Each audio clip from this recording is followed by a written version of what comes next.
ನಮಸ್ಕಾರ. ಈಗ ಸಾಕಷ್ಟು ಸುದ್ದಿಯಲ್ಲಿರೋ ಒಂದು ವಿಚಾರ ಏನಪ್ಪಾ ಅಂತ ಹೇಳಿದ್ರೆ, ಬೀದಿ ನಾಯಿಗಳಿಗೆ ಬಿರಿಯಾನಿ ಭಾಗ್ಯ. ದಯವಿಟ್ಟು ಇದನ್ನ ಕೊಡೋಕ್ಕಿಂತ ಮುಂಚೆ ಇಲ್ಲಿ ನಾನು ವಿಡಿಯೋದಲ್ಲಿ ತೋರಿಸ್ತಾ ಇದ್ದೀನಿ.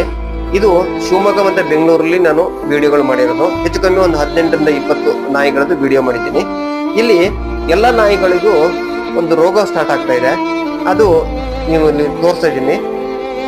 ಫಸ್ಟ್ ಈ ಸರ್ಕಾರಗಳು ಸಂಬಂಧಪಟ್ಟ ಇಲಾಖೆಯವರಿಗೆ ಹೇಳಿ ಇದಕ್ಕೆ ಚಿಕಿತ್ಸೆ ಅಥವಾ ಔಷಧಿನ ಸಿಂಪಡಿಸೋದಕ್ಕೆ ಮೊದಲು ಮಾಡ್ಬೇಕು. ಯಾಕಪ್ಪ ಅಂತ ಹೇಳಿದ್ರೆ ಇದು ಮನುಷ್ಯರು ಕೂಡ ಹರಡ್ಬೋದು. ಯಾಕಪ್ಪ ಅಂತ ಹೇಳಿದ್ರೆ ಮನುಷ್ಯರು ಕೂಡ ಇದನ್ನ ಇಷ್ಟಪಟ್ಟು ಮುಡ್ತಾರೆ, ಮತ್ತೆ ಮಕ್ಕಳು ಕೂಡ ಮುಡ್ತಾರೆ ಬೀದಿಲಿ ಇರ್ಬೇಕಾದ್ರೆ. ಹಾಗಾಗಿ ಇದು ಮುಂದಿನ ದಿನಗಳಲ್ಲಿ ಮನುಷ್ಯರಿಗೂ ಕೂಡ ಹರಡ್ಬೋದು. ಹಾಗಾಗಿ ದಯವಿಟ್ಟು ಸರ್ಕಾರಗಳು ಇದು ಎಚ್ಚೆತ್ಕೊಂಡು ಇದಕ್ಕೆ ಚಿಕಿತ್ಸೆ ಕೊಡೋ ಕೆಲಸವನ್ನು ಮಾಡ್ಬೇಕು. ಹಾಗೆ ಈ ತರದ ವಿಚಾರಗಳನ್ನ ಸಾಕಷ್ಟು ನೀವು ಶೇರ್ ಮಾಡ್ಬೇಕು ಅಂತ ಕೇಳ್ಕೊಳ್ತೀನಿ. ಸರ್ಕಾರಕ್ಕೆ ಮುಟ್ಟೋಷ್ಟು ಶೇರ್ ಮಾಡ್ಬೇಕು. ನಮಸ್ಕಾರ.